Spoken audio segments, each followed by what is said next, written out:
Just because blanks don't fire a projectile doesn't mean that they can't be dangerous, but just how dangerous are they? Let's find out. That felt really cool. Did that look really cool? Today we're going to be conducting a series of tests and experiments using some good old melons. First, we're going to find out at what distance between the muzzle and a person's head do blanks actually start to cause physical damage. And then we'll get to the fun part.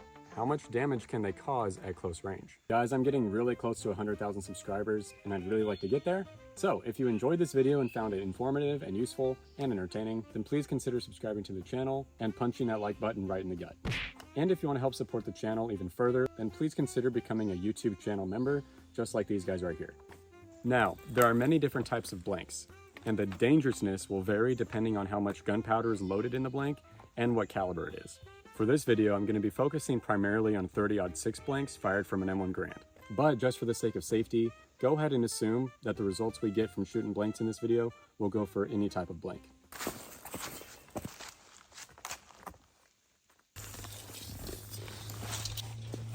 All right, we're going to start here about 20 feet back, and then as we go, we're going to move up about 5 feet at a time and see how close we need to be to hurt that fruit. From all the way back here, it's pretty much a given that we're not even going to tickle that fruit. Fire in the hole.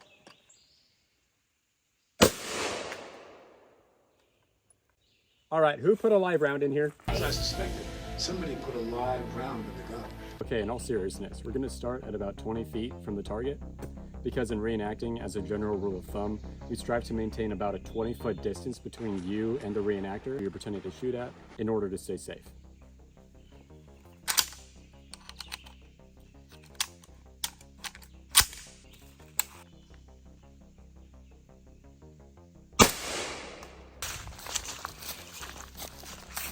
All right, so as you can see, at 20 feet, our little buddy right here is still perfectly fine. We're not seeing any scuff marks or anything.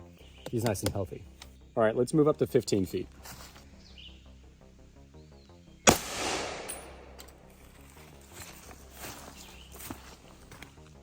Yep, still good. Still looking pretty. Let's move up to 10 feet.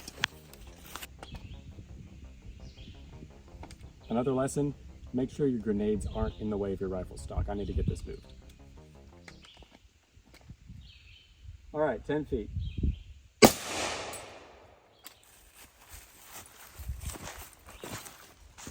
All right, so on that shot at 10 feet, I did see the paper towel kind of move, but I don't see any damage whatsoever. So at 10 feet, it looks like you're still really not going to receive any physical damage, but that doesn't account for noise. If you're standing at 10 feet in front of a muzzle and someone fires off a blank, it's going to mess up your ears pretty bad.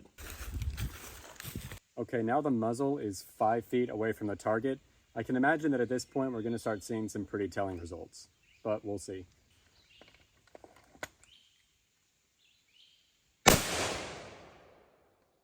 All right, so surprisingly, there's actually no signs of damage on the target at all, even at 5 feet away.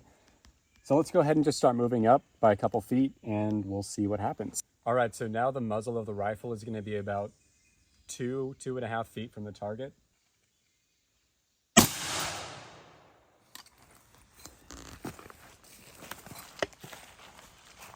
Well, that blast actually kind of ripped the tape loose and it kind of skinned up the watermelon a little bit. You can see the fragments on the paper towel, the fragments of the watermelon.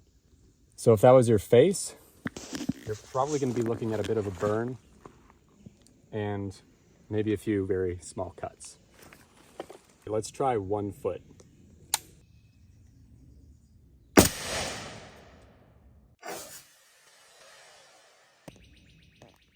Let's assess the damages. So as you can see, the paper towel exploded. The face is gone. Let's look at the watermelon.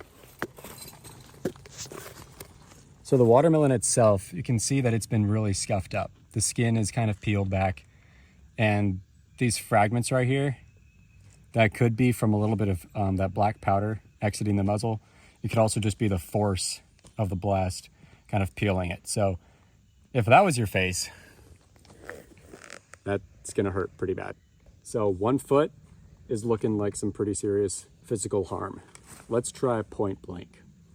Now, quick note here, kids. You'll notice I'm not wearing eye protection. I really should be. I drove all the way out here to location Without any eye pro, I had forgotten it. So I'm gonna be squinting my eyes. Don't try this at home. If you're gonna be doing stuff like this, wear eye pro. Fire in the hole. All right, so now we're looking at a bit more damage here. That right there feels very squishy. It probably kind of pulverized the actual melon on the inside of that rind. And you can see a little bit of an exit wound. Just picture that as somebody's face or the back of their head or a hand or an arm or anything. Just pretend that's human flesh. And yeah, I mean, you really don't want that happening to you, and you really don't want to do that to somebody else. Okay, so that shot was about an inch or two away from the melon. I've heard people talk about wanting to take a gun with a blank round in it and put it up to their head and pull the trigger just for dramatic effect in reenactments and stuff. And we always tell them that's not a good idea.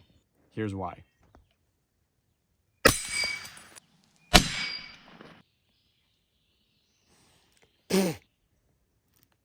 That's why. All right, let's take a look. As you can see, at point blank, blanks do cause damage. Again, imagine this was somebody's head or your own head.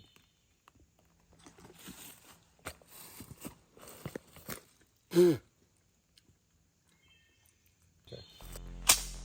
All right, so what have we learned? Well, I'm no scientist, but I think the results are pretty self-explanatory. Clearly, as we moved up from 20 feet, there really was no damage. And I mean, that's not at all surprising. Primarily, all blanks are producing is noise. But with that noise comes a lot of pressure out the muzzle. And there's gonna be kind of a cone coming out of the muzzle. So earlier I mentioned a cone. Let's imagine that this is your rifle right here. Now when shooting weapons, imagine that there's a cone coming out from in front of the muzzle. Kind of like this. If there's anybody standing within this cone, say right here, up in here, or even right here, they're gonna get blasted with all that pressure, and that's gonna be no fun. So even if you think that your rifle is pointed in this direction, and this guy over here isn't technically in front of your rifle, well, he's still gonna be within that cone, and you're gonna blast his eardrums. So before you shoot, draw kind of an imaginary line in front of your muzzle. If people are over this line, you need to move up or have them move back to get them behind the line so it can be safe for you to shoot. But essentially, if you're a few feet away from the person, there's not going to be a ton of serious physical damage, at least not that you can see. What that is going to do to somebody's ears, especially if they're not wearing ear pro, has the potential to be extremely harmful. There have been countless times where I'm in front of somebody and they're several feet behind me and they start shooting and they're not pointing their muzzle away from my direction.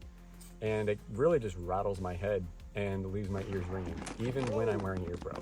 So just because you're a few feet away and you know it's not going to burn somebody or scar their face up, know that it's at least going to be causing them some pretty serious hearing damage.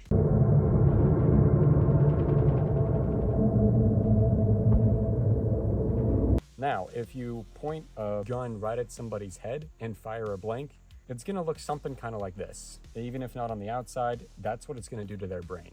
So, again, I'm no scientist, but that shows right there that they are very, very dangerous. Treat them like they're live rounds. As a standard rule of thumb for myself, whenever I'm in a battle reenactment shooting at the enemy, I never point my gun directly at them, even if they're 100 yards away.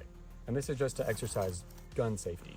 I mean, if a little bit of dirt or a pebble gets in the muzzle and I fire off a blank, whatever's in the muzzle is going to become a projectile. Yes, it's a slim chance, but you just can't be too safe. All right, well guys, I think that answers our question. Blanks can clearly be very dangerous. So remember to always point the rifle in a safe direction. Definitely never under any circumstance put your gun up against somebody's head and shoot. That's just a bad idea. And you don't want that happening to your buddy. Again, I hope you guys found this video informative. If so, please consider subscribing. If you know somebody or a group of guys who are just getting into reenacting, this kind of information is honestly very important. So share this video and get this information out there. All right, guys, I'll see you around.